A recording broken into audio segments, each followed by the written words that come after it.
नमस्कार बालमित्रांनो,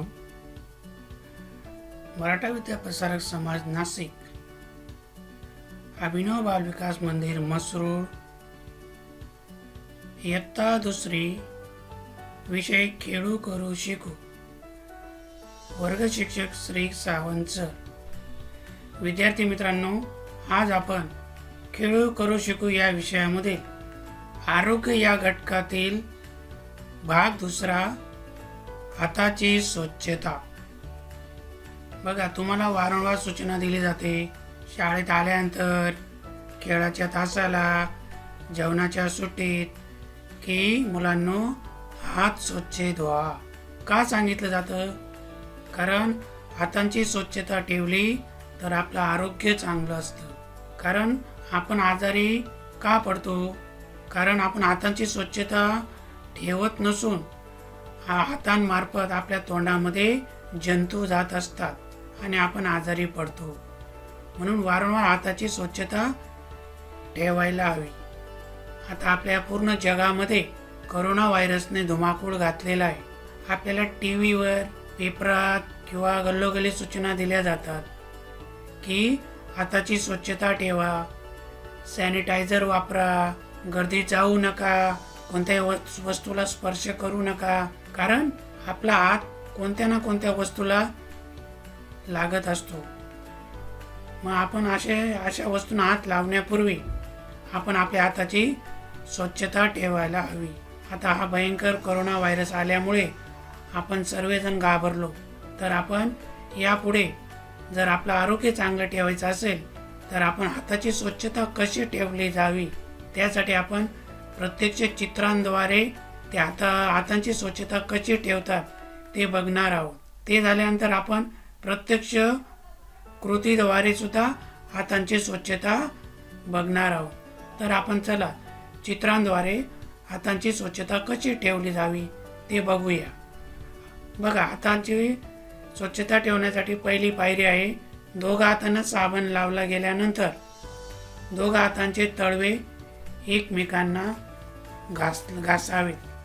म्हणजे आपल्या तळव्यांमध्ये जी घाण असेल ती घाण निघून जाऊ शकते आणि आपले तळवे स्वच्छ होऊ शकतात. बघा, दुसरी पायरी आहे की दोघा हातांचे किंवा एका हाताचा तळवा आणि दुसऱ्या हातांचे बोट त्या तळव्यावरती घासायला पाहिजे. म्हणजे त्या तळव्यावरती जी घाण असेल, जंतू असतील, ते जंतू नष्ट होतील.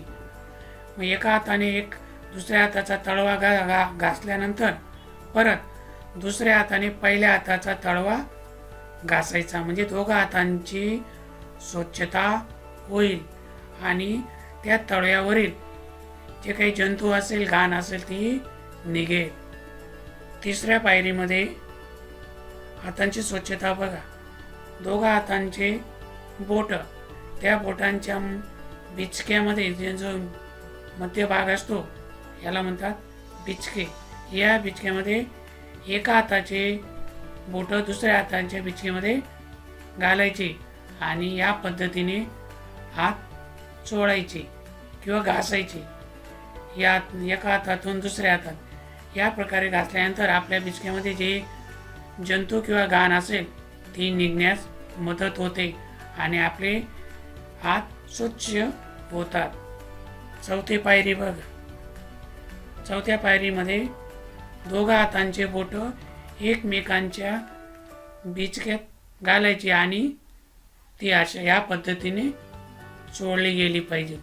म्हणजे त्या बिचक्याच्या आजूबाजूला काही घाण असेल, जंतू असेल, ते निघतील किंवा ते जंतू नष्ट होतील आणि आपला हात हा पूर्णपणे स्वच्छ होण्यास मदत होईल. पुढची पायरी बघा. पुढच्या पायरीमध्ये एका हाताचा तळवा आणि बोट दुसऱ्या हाताच्या मागच्या बाजूचा जो भाग असेल त्या भागावर चोळायचा. म्हणजे मागच्या भागाला काही घाण असेल ती घाण निघण्यास मदत होईल. त्याच पद्धतीने दुसऱ्या हाताचा तळवा आणि बोट पहिल्या हाताच्या मागच्या बाजूवर ठेवायचा आणि त्या हाताचा तो भाग घासायचा. म्हणजे त्या हाताची ती बाजू स्वच्छ होण्यास मदत होईल. पुढची पायरी बघू. आता या चित्रामध्ये एका हाताचा तळवा किंवा बोट दुसऱ्या हाताच्या मागच्या बाजू जे मनगट आहे त्या मनगटापाशी तिथपर्यंत तो घासावा. म्हणजे त्या मनगटापर्यंतची जी घाण असेल, काही जंतू असतील ते निघतील आणि तो मागचा भाग स्वच्छ होईल. तसाच दुसऱ्या हातावर पहिल्या हाताचा तळवा किंवा बोटांनी दुसऱ्या हाताचे मागचा भाग आणि मनगटापर्यंत घासल्याने त्या हाताची बाजू ती स्वच्छ होण्यास मदत होईल आणि तो हात स्वच्छ होईल. अशा प्रकारे आपण हाताची स्वच्छता ठेवण्यासाठी 6 पायरींचा किंवा 6 स्टेप वापरून ती स्वच्छता करायची. आता आपण पुढे बघा. आपण हाताची स्वच्छता केली. या स्वच्छतेसाठी कोणकोणत्या साधनांचा कसा वापर करायचा ते आपण जाणून घेऊ. बघा, चित्रामध्ये पाहिलं असेल काय दिसते तुम्हाला? साबण. अरे वा. बघा, आपल्या घरामध्ये हात स्वच्छ करण्यासाठी साबण असू शकतो किंवा लिक्विड सॅनिटायझर असू शकते.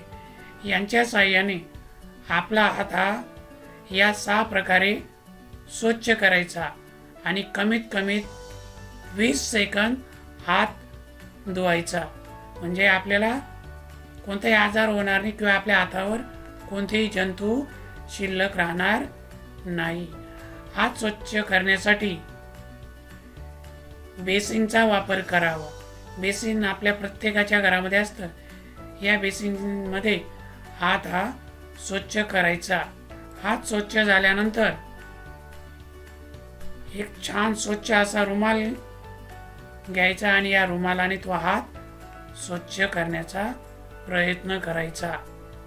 बघा मुलांनो, अजून एक तुम्हाला सांगा असं वाटतं, आपण जेव्हाही जेवणानंतर किंवा जेवणाआधी किंवा मलमूत्र विसर्जनाला गेल्यानंतर आपण सर्वांनी हात स्वच्छ धुतलेच पाहिजे. कारण हात स्वच्छ धुतले तर आपल्याला कोणताही आजार होणार नाही, आपण आजारी पडू शकणार नाही.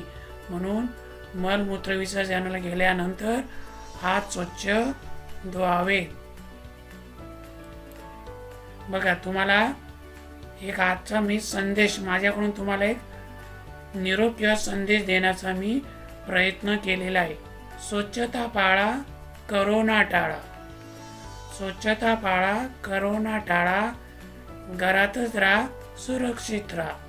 घरात राहण्याचा एकच उद्दिष्ट की बाहेर करोनाने कहर केलेला आहे, म्हणून त्याच्या सानिध्यात न जाता आपण घरीच सुरक्षित राहा, आनंदी राहा, घरीच अभ्यास करा.